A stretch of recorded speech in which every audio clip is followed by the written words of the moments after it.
C'est une joie de pouvoir se retrouver dans la maison de Dieu, encore ce matin, pour pouvoir partager la parole de Dieu. La parole de Dieu est la vérité, la parole de Dieu est notre vie. Nous aimons entendre les conseils de l'Éternel.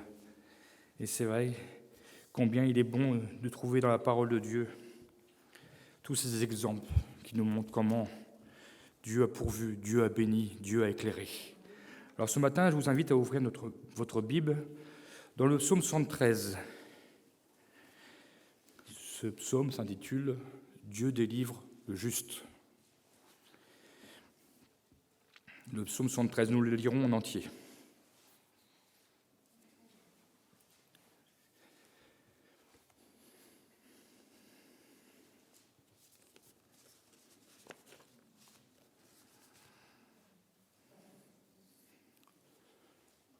Psaume 73.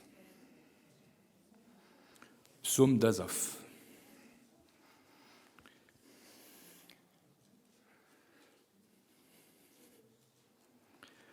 Oui, Dieu est bon pour Israël, pour ceux qui ont le cœur pur. Toutefois, mon pied allait fléchir, mes pas étaient sur le point de glisser, car je portais envie aux insensés, en voyant le bonheur des méchants. Rien ne les tourmente jusqu'à leur mort, et leur corps est chargé d'embonpoint. Ils n'ont qu'une part aux souffrances humaines, ils ne sont point frappés comme le reste des hommes. Aussi l'orgueil leur sert de collier. La violence est le vêtement qui les enveloppe, l'iniquité sort de leurs entrailles, les pensées de leur cœur se font jour. Ils raillent et parlent méchamment d'opprimés, ils profèrent des discours hautains, ils élèvent leur bouche jusqu'aux cieux, et leur langue se promène sur la terre. Voilà pourquoi son peuple se tourne de leur côté. Il avale l'eau abondamment, et il dit « Comment Dieu saurait-il, comment le Très-Haut connaîtrait-il » Ainsi sont les méchants, toujours heureux, ils accroissent leur richesse. C'est donc en vain que j'ai purifié mon cœur et que j'ai lavé mes mains dans l'innocence. Chaque jour je suis frappé, tous les matins mon châtiment est là. Si je disais « Je veux parler comme eux », voici je trahirais la race de tes enfants. Quand j'ai réfléchi là-dessus pour m'éclairer, la difficulté fut grande à mes yeux. Jusqu'à ce que j'eusse pénétré dans les sanctuaires de Dieu et que j'eusse pris garde au sort final des méchants. Oui, tu les places sur des voies glissantes, tu les fais tomber, tu les mets en ruine. Et quoi, en un instant, les voilà détruits ? Ils sont enlevés, anéantis par une fin soudaine. Comme un songe au réveil, Seigneur, à ton réveil, tu repousses leur image. Lorsque mon cœur s'aigrissait et que je ne me sentais percé dans les entrailles, j'étais stupide et sans intelligence. J'étais à ton égard comme les bêtes. Cependant, je suis toujours avec toi. Tu m'as saisi la main droite, tu me conduiras par ton conseil. Puis, tu me recevras dans la gloire. Quel autre ai-je au ciel que toi ? Et sur la terre, je ne prends plaisir qu'en toi. Ma chair et mon cœur peuvent se consumer. Dieu sera toujours le rocher de mon cœur et mon partage. Car voici, ceux qui s'éloignent de toi périssent. Tu anéantis tous ceux qui te sont infidèles. Pour moi, m'approcher de Dieu, c'est mon bien. Je place mon refuge dans le Seigneur l'Éternel, afin de raconter toutes tes œuvres. Amen. Magnifique psaume. Ici, le psalmiste Asaph était un homme de Dieu, était même un chantre. Dans ce psaume, il nous témoigne de son expérience, une expérience douloureuse, une période de doute par laquelle il est passé et qui aurait pu lui faire perdre la foi. Il veut, par ce psaume, nous mettre en vigilance, nous appeler à la vigilance, nous appeler à réfléchir. Et que bien souvent dans nos vies, nous sommes comme Asaph, troublés et tourmentés par toutes ces choses qui nous entourent, qui nous paraissent tellement injustes. Pour commencer son témoignage, il tient tout de même à nous rassurer. Il affirme avec conviction « Dieu est bon pour Israël », pour ceux qui ont le cœur pur, pour bien nous montrer que dans cette expérience qu'il nous relate, Dieu a été bon pour lui. Malgré un passage à vide, Dieu l'a éclairé, Dieu l'a secouru. Au verset 2, il a pleine conscience que sa vie spirituelle a failli fléchir. Dans une autre traduction, il nous est dit « Il s'en est fallu de peu que je glisse ». Il a failli s'éloigner de la présence de Dieu. Alors que lui est-il arrivé? Simplement, son regard s'est posé sur la situation de ceux qui n'appartiennent pas à Dieu. Il s'est posé son regard sur leur prospérité, sur leur bonne santé, malgré toutes leurs iniquités. Et je dirais une iniquité sans limite. Les méchants, comme il les appelle, jouissent d'un bonheur. Et Asaph a cette désagréable impression, cette désagréable sensation que rien ne peut leur arriver. Comme si Dieu laissait faire. Ils voient leurs mauvaises actions et pourtant, ils continuent de vivre dans l'abondance.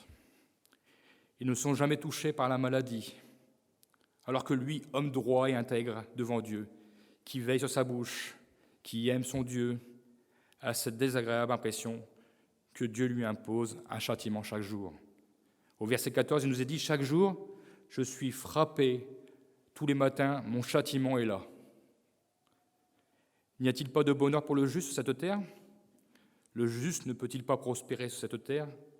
Pourquoi Dieu acclame-t-il les justes? Pourquoi tant d'épreuves pour le juste? Asaph ne comprend pas ces injustices. Cela n'est pas juste. Et tous les jours, nous pouvons être comme Asaph, nous révolter de toutes les injustices qui nous entourent, qui sont devant nos yeux. Nous pouvons être accablés, comme Asaph. Et nous pouvons dire, pourquoi nous? Pourquoi sommes-nous accablés de la sorte? Et parfois, nous sommes comme ce petit personnage des dessins animés de notre enfance. Pour les moins jeunes qu'on appelait Calimero, qui répétait sans cesse « c'est trop injuste ». Ça vous fait sourire, mais c'est bien réel. Alors, quelle injustice subissons-nous? Dans tous les domaines de la vie, nous en subissons et nous réagissons plus ou moins bien. Que ce soit à l'école, dans notre travail, même en faisant nos courses, en conduisant notre voiture, dans l'application des lois, dans la santé, dans la vie sentimentale, dans la vie familiale. Beaucoup de ces exemples. Je vais en développer quelques-uns. Pour les jeunes, par exemple, quand à l'école, vous travaillez dur, sans relâche, et que vous voyez un de vos camarades tricher, et qu'il a un meilleur résultat que vous. Est-ce que cela vous révolte? Quand des écoles ne vous ouvrent pas leurs portes qu'à réserver à une certaine classe, ayant les moyens de payer des fortes sommes pour avoir le droit à l'éducation, est-ce que cela ne révolte pas? Injustice dans l'éducation. Au travail aussi, nous sommes confrontés à des injustices. Combien de fois voyons-nous des promotions autour de nous pour des personnes utilisant le vice pour l'obtenir? Ce n'est pas le travail qui est récompensé de nos jours, bien souvent. Mais bien souvent, nous faisons face à des manœuvres pernicieuses. Le mensonge est utilisé pour descendre en flèche un travailleur méritant. Même pour obtenir, et ça je le vois, des parts de marché auprès des sociétés, combien de fois voyons-nous cela? Nous utilisons le mensonge. On promet des choses que nous sommes incapables de réaliser. L'Esprit de Dieu n'est pas à l'aise avec toutes ces choses. Et nous ne sommes pas à l'aise avec toutes ces choses. Et combien de fois nous voulons dénoncer ces injustices? Alors oui, quand vous dites la vérité, cela dérange. Et on vous le fait vite savoir. Pour la recherche d'un travail, combien d'enfants de Dieu galèrent pour trouver un emploi? Et parfois un emploi désiré. Et combien de fois sommes-nous injustement écartés de ce poste pour quelqu'un qui a été pistonné? Pour prospérer dans ce monde, combien vont cumuler un travail non déclaré, qu'on appelle un travail au noir, pour arrondir leur fin de mois ou pour leur loisir? Bien sûr, le chrétien ne fait pas ces choses, ce genre de travail, que ça serait s'opposer à la loi. C'est malhonnête. Nous sommes une injustice face au travail.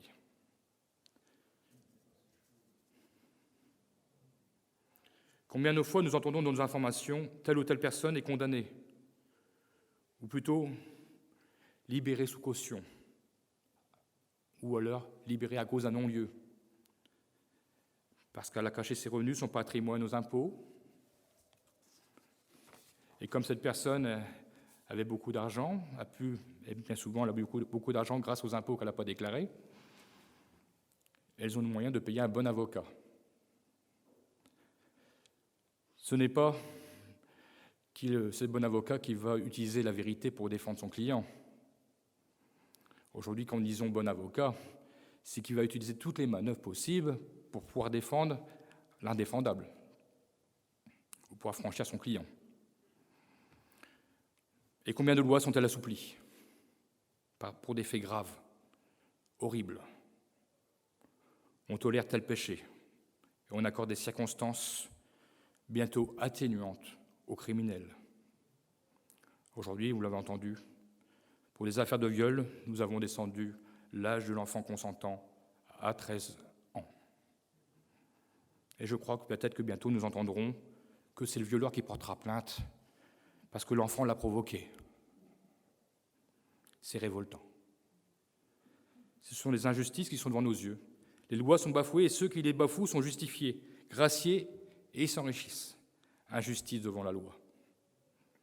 Injustice face à l'épreuve, face à la maladie, face à l'handicap. Pourquoi nous? Qu'avons-nous fait de mal? Et parfois même une sorte de superstition. Nous disons, ça ne pouvait arriver qu'à moi, comme si nous étions visés. Injustice dans la vie sentimentale, familiale. Nombreux sont ceux et celles qui restent seuls et qui pourtant auraient tant voulu trouver l'âme sœur, fonder une famille, se laissent attristent et regardent autour d'eux et se posent la question « Pourquoi moi ?» Encore une injustice. Et même parfois dans nos milieux chrétiens, nous entendons certaines remarques et nous découvrons une certaine injustice envers nos frères et sœurs. Dieu bénit-il plus les uns que les autres? Leurs enfants sont convertis, pas les miens. Ils n'ont pas d'épreuves, ils sont toujours en bonne santé. Pourquoi moi? Alors nous pourrions rajouter tellement d'exemples à cette liste d'injustices que nous subissons jour après jour. Et malheureusement, les injustices subies provoquent la colère, la contrariété, l'incompréhension, la jalousie. Et comme parfois, comme Asaph, l'envie. Au verset 3, il nous est dit « Je portais envie aux insensés ». Dans une autre version, il nous est dit « J'étais jaloux des arrogants en voyant leur prospérité ». Et quand nous voyons la traduction de l'hébreu, il nous est dit « J'ai brûlé de jalousie, soit d'indignation ». L'injustice provoque parfois un besoin de se faire justice, de vengeance, et ainsi la paix disparaît quand on est troublé et victime d'injustice. Et notre relation avec Dieu peut être perturbée par ces contrariétés. Matthieu 15, 19 nous dit « Car du cœur sortent les mauvaises pensées, les meurtres, les adultères, les fornicateurs, les larcins, les faux témoignages, les calomnies. » Comme nous sommes en colère, quand nous subissons des injustices parfois, nos mauvaises pensées peuvent surgir. Nous pouvons avoir de pourquoi pas faire comme eux. Alors comment devons-nous réagir face à ces injustices? Paul, dans Romains, chapitre 9, verset 14, nous dit « Que disons-nous donc? Y a-t-il en Dieu de l'injustice? Loin de là. » Nous devons poser nos regards sur Jésus, et non pas sur ce monde, sur ce semblant de réussite. C'est un monde pécheur qui se vautre dans le péché. Nous ne pouvons pas nous conduire ainsi. Asaph, du verset 6 à 9, nous décrit toutes les mauvaises pratiques de ces impies. Cela va de la moquerie au blasphème pour Dieu. Un péché grandissant sans limite. Romains chapitre 12, verset 21 nous dit, et nous donne une réponse claire. Ne te laisse pas dominer par le mal. Au contraire, sois vainqueur du mal par le bien. J'aimerais lire avec vous ce passage de 1 Pierre, chapitre 2, versets 13 à 24. 1 Pierre, chapitre 2, versets 13 à 24. Je vais vous le lire. « Soyez soumis à cause du Seigneur à toute autorité, établie parmi les hommes, soit au roi comme souverain, soit au gouverneur comme envoyé par lui pour punir les malfaiteurs et pour approuver les gens de bien. Car c'est la volonté de Dieu qu'en pratiquant le bien, vous réduisiez au silence les hommes ignorants et insensés, étant libres, sans faire de la liberté un voile qui couvre la méchanceté, mais agissant comme des serviteurs de Dieu. Honorez tout le monde, aimez les frères, craignez Dieu, honorez le roi. Serviteurs, soyez soumis en toute crainte à vos maîtres, non seulement à ceux qui sont bons et doux, ce qui paraît assez facile, mais aussi à ceux qui sont d'un caractère difficile. Car c'est une grâce que de supporter les afflictions par motif de conscience envers Dieu, quand on souffre injustement. En effet, quelle gloire y a-t-il à supporter de mauvais traitements pour avoir commis des fautes ? Mais si vous supportez la souffrance, lorsque vous faites ce qui est bien, c'est une grâce devant Dieu. Et c'est à cela que vous avez été appelés, parce que Christ aussi a souffert pour vous, vous laissant un exemple, afin que vous suiviez cette race. Lui qui n'a point commis de péché, et dans la bouche duquel il ne s'est point trouvé de fraude. Lui qui injuriait ne rendait point d'injure, maltraitait ne faisait point de menace, mais s'en remettait à celui qui juge justement. Lui qui a porté lui-même nos péchés en son corps sur le bois, afin que, morts au péché, nous vivions pour la justice. Lui, par les meurtrissures duquel vous avez été guéris. Amen. Jésus nous a montré l'exemple. Ne croyez-vous pas qu'il aurait pu se faire justice lui-même ? Il aurait pu réduire à silence tous ses adversaires. Il en avait le pouvoir. Il aurait pu proclamer son injustice. Mais qu'est-ce qu'a fait Jésus ? Jésus s'en est remis à celui qui juge justement, à son Père. Dieu est notre juge, un juge qui juge avec droiture et équité. Sa justice est arrêtée. Il n'y aura pas d'atténuation pour tel ou un tel. Ce qu'il dit, il le fait. Il n'y aura pas d'assouplissement de la loi de Dieu. La référence de sa justice n'est pas tel code ou tel code de ce monde, mais c'est la parole de Dieu, une parole de vérité, une parole qui ne change pas. Notre Dieu s'occupe de notre justice. Nous n'avons pas à nous en préoccuper, mais nous devons continuer à pratiquer le bien, afin de confondre nos adversaires, comme nous l'avons lu au verset 15. Il nous est dit, c'est la volonté de Dieu, qu'en pratiquant le bien, vous réduisiez au silence les hommes ignorants et sensés, même si nous devons supporter la souffrance. Pierre rappelle que c'est une grâce devant Dieu, comme c'est une grâce de supporter des afflictions par motif de conscience envers Dieu. Lorsque nous considérons que nous marchons dans la vérité, que nous sommes irréprochables par rapport à la parole de Dieu, que nos actes devant Dieu sont conformes à la vérité, nous ne devons pas nous en inquiéter. Laissons faire la justice de Dieu et gardons notre ligne de conduite. 1 Pierre, chapitre 4, verset 19, « Que ceux qui souffrent parce qu'ils obéissent à la volonté de Dieu s'en remettent entièrement au Créateur, qui est fidèle et qui continue à faire le bien. » Alors comment Asaph est-il sorti de sa déprime spirituelle ?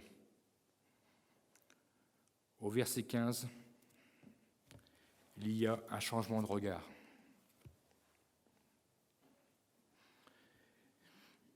Il reconnaît qu'il est de la race des enfants de Dieu. Jeudi soir, nous en parlions, nous sommes une race élue, un peuple acquis, une nation sainte. Et comme il reconnaît qu'il est de la race des enfants de Dieu, et qu'à cause de cela, il ne peut pas conformer sa vie avec celle du monde, et il ne veut pas abandonner sa foi. Au verset 16, Asaph prend du recul. Il réfléchit sur lui-même. Mais cette réflexion demeure encore humaine. charnel. Parce qu'il nous est dit que la difficulté fut grande à ses yeux. Il ne voyait pas d'issue, jusqu'à, au verset 17, jusqu'à ce qu'il pénètre les sanctuaires de Dieu. Il est revenu à l'essentiel. Il est revenu à la prière. Il s'en est remis, comme Pierre le soulignait, entièrement au Créateur. Il avait besoin d'être éclairé. Et tant qu'il ne confiait pas son désarroi à Dieu, tant qu'il ne confiait pas son amertume à Dieu, les nuages de sa vie ne pouvaient se dissiper. Dieu lui montre et lui rappelle le sort des méchants. Leur fin est arrêtée. Il nous est dit, comme un songe au réveil, ils n'existeront plus, comme s'ils n'avaient jamais existé. Les mots sont forts.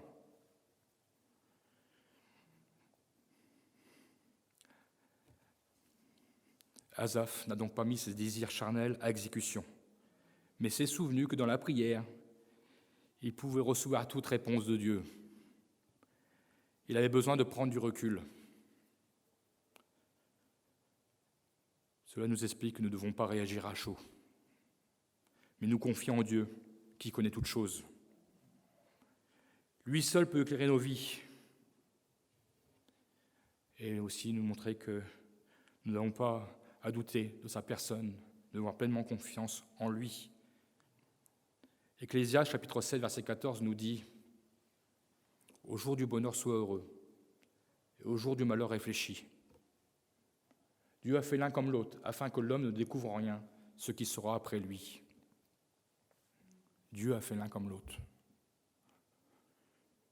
Le juste comme pour le méchant. Nous sommes confrontés à avoir aussi des jours de malheur. Mais nous avons Dieu en qui nous confier.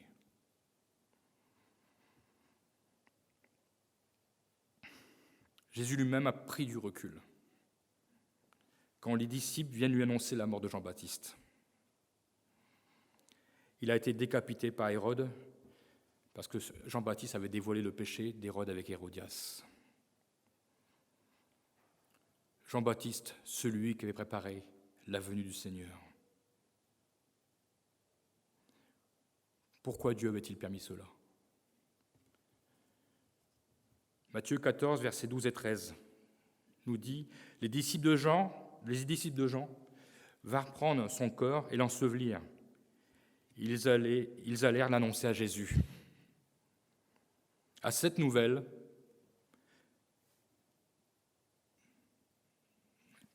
Jésus partit de là dans une barque pour se retirer à l'écart dans un lieu désert.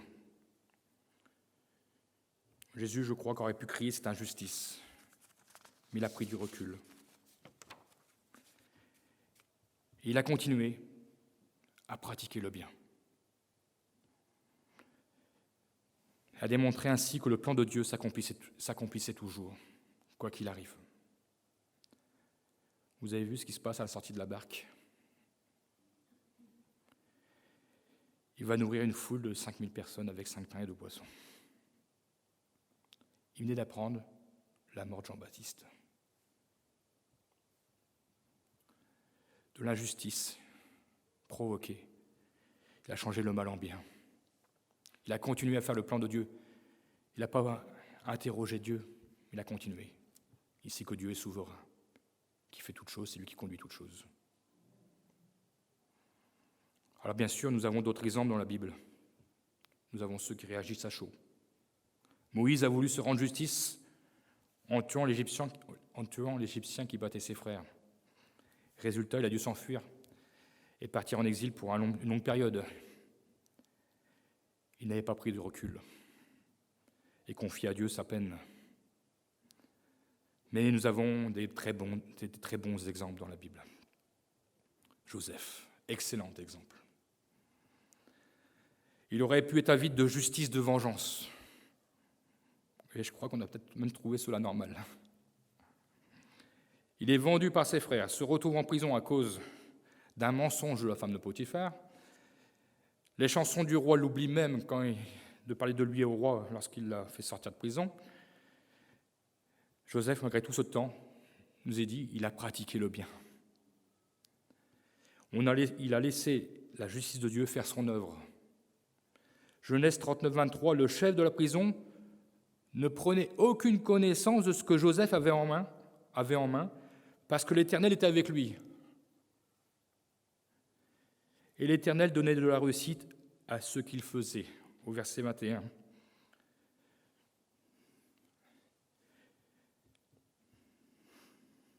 L'Éternel fut avec Joseph, et il étendit sur lui sa bonté. Même dans la prison, Dieu était avec Joseph.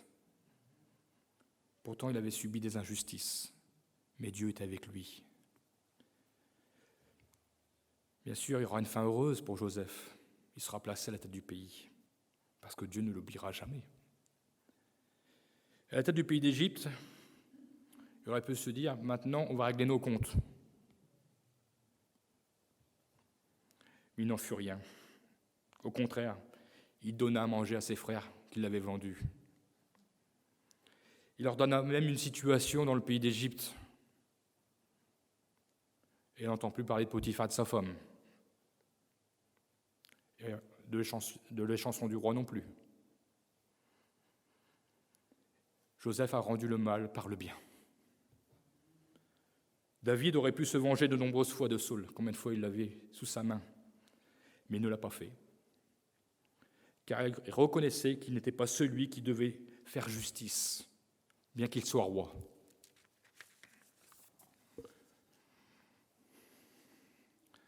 La réponse de Dieu à Asaph a amené celui-ci à se repentir. Versets 21 à 22.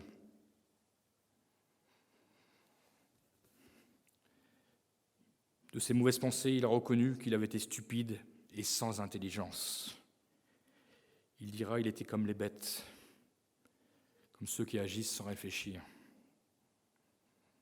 Et comme on se repent, il y a ce sentiment de honte à l'égard de Dieu. Il s'est mal conduit, et pourtant, au verset 23, il reconnaît la grandeur de Dieu, sa bonté infinie, sa fidélité. Il nous est dit, cependant, malgré tout ce que j'ai pensé avant, je suis toujours avec toi. Tu m'as saisi la main droite, Dieu l'a relevée.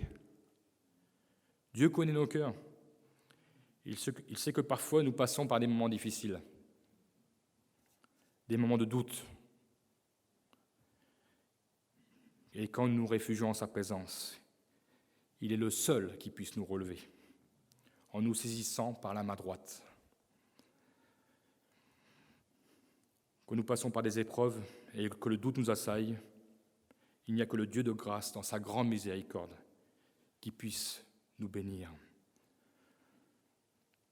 Et c'est vrai, lorsque nous attristons le Seigneur, nous sommes dans ce sentiment de honte, d'avoir pu penser un instant que Dieu ne pouvait pas agir.